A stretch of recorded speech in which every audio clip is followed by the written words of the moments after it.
So sa mga magtatanong kung ano po yung ginagawa ng mga hapon tuwing morning kay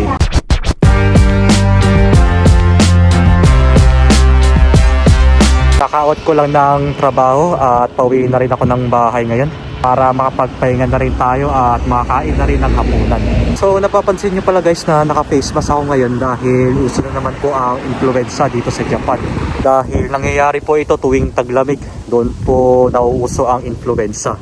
Kaya mas okay na nakapagbaon na rin ako ng face mask para hindi tayo magkasakit dahil hindi pa naman tayo nagpapakuna sa influenza. Di bali pag may oras tayo magpapabaksin tayo para para hindi tayo kapitan ng sakit.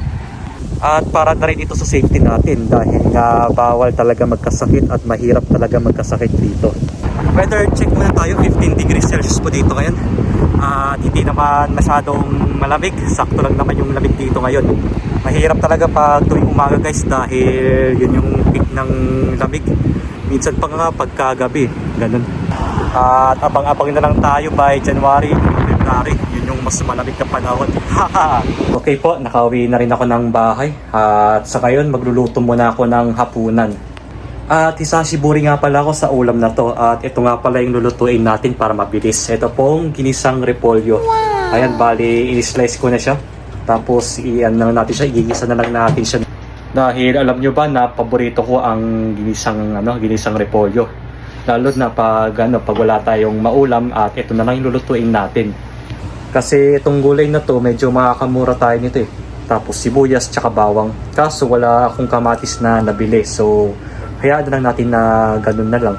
Kaya for the meantime, ganun muna gagawin ko. At saka lalagyan natin siya ng dahon ng bawang. Para medyo special ang ating ginisang repolyo.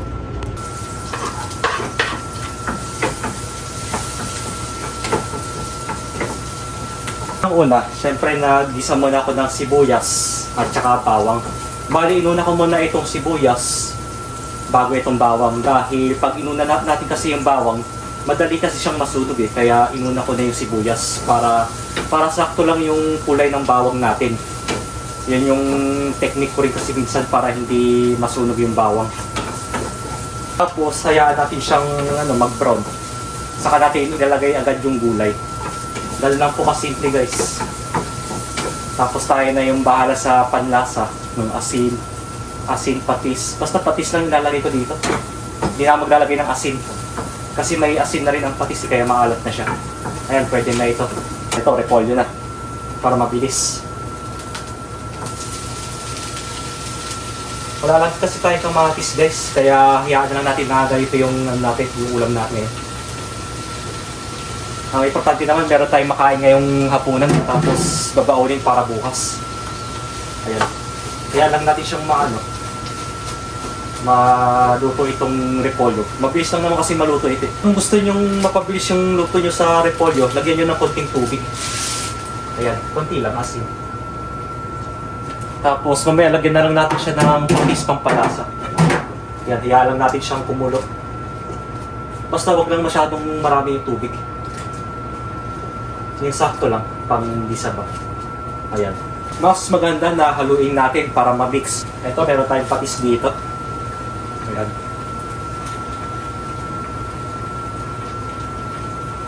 Yung sakto lang yung saktong lagay lang. Wag lang yung sobrang alat. Baka magkabato tayo. Lagay rin tayo nito, garlic powder. Para may lasa ang ating ginisa. Sayang nga lang wala tayong kamatis. Tapos paminta. Ayan. Pansyahan lang to. Durog kasi itong paminta ko eh. Ayan, mas okay yan. Tapos ito, dahon ng bawang. Ayan, dinamihan ko na rin. Para may babaunin tayo para bukas. Medyo matamlay lang kasi itong ginisa natin ngayon.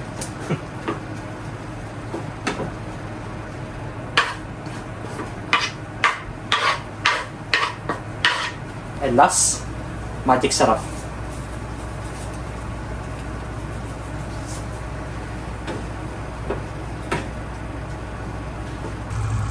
So pagpasensyahan nyo na lang po guys kung bakit hindi masyadong red ang natin, ang ginisa natin dahil wala tayong kamatis na nilagay.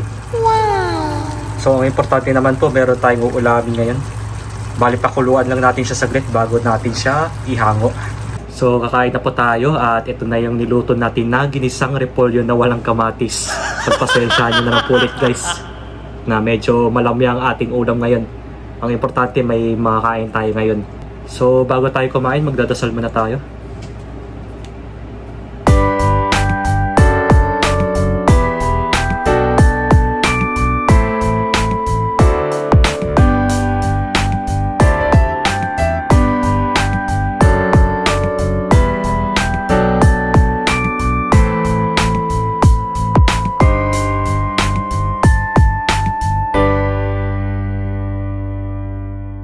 Ayun, dito muna ako sa labas ngayon at itatapon ko muna itong basura para bukas. Para diretso na ako sa trabaho bukas. At mas maganda na maaga na natin itapon itong basura. Buti na lang at merong net dito para hindi tangayin ng pusa. So saka lang natin siya balutin guys, yung net ng maayos. Ayan. Okay na po yan at balik na rin tayo sa loob ng bahay. So may magpapa-shoutout nga pala. Shoutout po kay Ma'am Perlita Manalansan from Virginia, USA. Ayun po ma'am, maraming salamat po sa panonood ng aking vlogs at mag-iingat po kayo dyan lagi sa USA. Good morning guys, time check muna tayo. 7:12 na ng umaga, bale kakagising ko lang. Magpe-prepare na ako ng babaunin ko ngayon at syempre kakain muna tayo ng breakfast bago tayo pumasok sa work. So, Friday na pala ngayon at last day na natin sa trabaho ngayon. At syempre, mamaya meron kaming bonengkay or tinatawag natin na year-end party. Bale, pagpasensyahan nyo na lang guys na hindi tayo makakapag-vlog doon sa bonengkay dahil confidential na po ito at hindi kami allowed na mag-video. Dahil nga po, kasama namin yung mga boss namin at syempre yung may-ari din ng company. Para na rin sa privacy, kaya hindi kami pwede mag-video doon. At ito na yung baon natin ngayon guys. Meron tayong ginisang repolyo dito. Nilagay ko na siya sa ibabaw ng kanin para midsatan na. Saka natin siya lalagyan ng wrap para hindi po marumihan yung kami natin baonan. Tapos yung takip. And then meron din pala akong dito.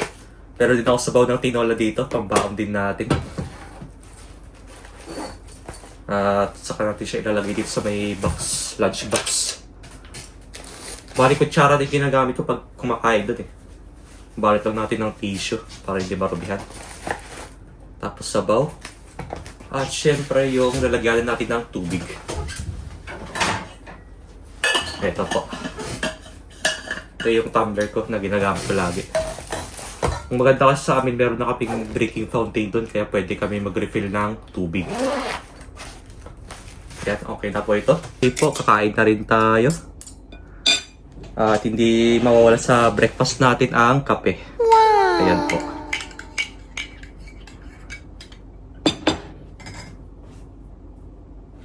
Masarap talaga uminom ng kape pag bagong gising.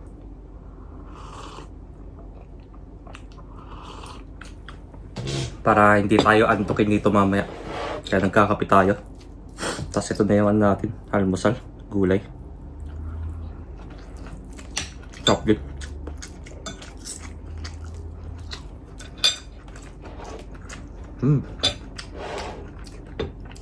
Tapos sabaw ng tinola.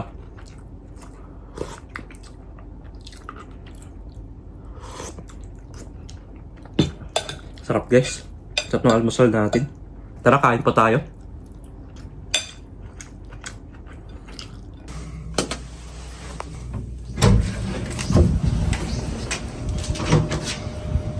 At ayun, paalis na tayo ng bahay. Bali, papasok na tayo sa work ngayon. Time check muna tayo. 7:30 na ng umaga. And then, weather check. 5 degrees Celsius po dito ngayon. At malabig-labig po ngayong araw. So, magbibisikleta na tayo papunta ng company natin habang maaga pa at meron pa tayong oras. Dahil sa amin po, bawal po talaga malate.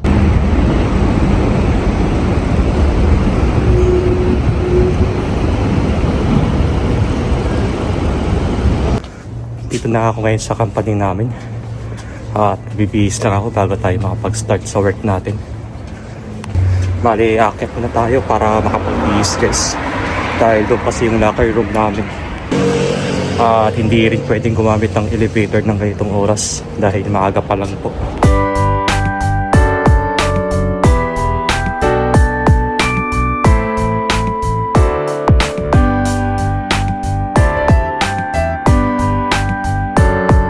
Time check muna tayo, 5:40 na ng hapon.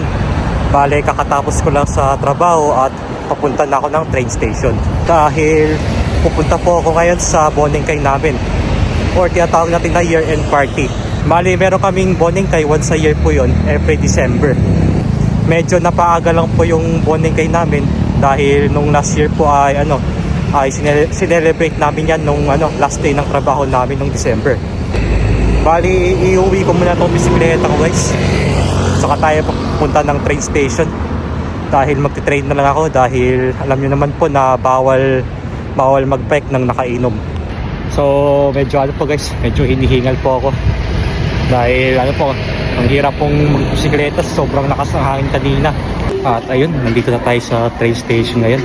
Pasakay na tayo ng train papunta ng Amagasaki. Doon lang naman po kami makikita-kita guys sa may Amagasaki dahil doon po yung pupuntahan namin na restaurant kung saan mag-celebrate kami ng year-end celebration. So sa mga magtatanong kung ano po yung ginagawa ng mga Hapon tuwing Bonengkay, ayun po, ang ginagawa nila ay nag-iinuman, tamang kwentuhan. Siyempre hindi mawawala sa inuman ang pagkain. Yun talaga yung importante dahil lahat po yun ginagawa nila yun para po yan sa banding ng company namin. Para naman magkaroon tayo ng strong relationship sa kanila. Dahil isa rin yan sa importante sa company namin na magkaroon kami ng strong relationship.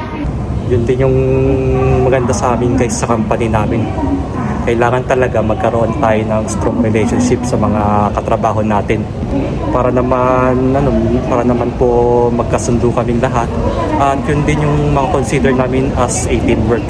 Dahil pag nagtrabaho kayo dito sa Japan, hindi mawawala ang teamwork sa mga Hapon. Kaya yun din yung dahilan kung bakit nagkakaroon kami ng Bonengkay or year-end party. Para naman makipag-bonding tayo sa mga Hapon at nag-i-enjoy din naman tayo nakasama sila. At ayun, kakatapos lang ng Bonengkay namin ngayon at sobrang nag-enjoy talaga ako guys. Talagang lumalabas po yung kakulitan ng mga boss ko. Pero okay lang po yun, at least nag-enjoy po tayo. So time check muna tayo, alas 11 na po ng gabi. Bali, papauwi na ako ng bahay ngayon. At hanggang dito na lang tayo bago ako magtapos. Huwag na huwag niyong kakalimutan na mag-like, comment and subscribe sa aking YouTube channel. At hit nyo na rin yung So bago po ako magtapos, huwag na huwag nyo kakalimutan mag-like, comment and subscribe sa aking YouTube channel. At click nyo na rin yung notification bell button para lagi updated. Hanggang dito na lang po na tayo. Channel.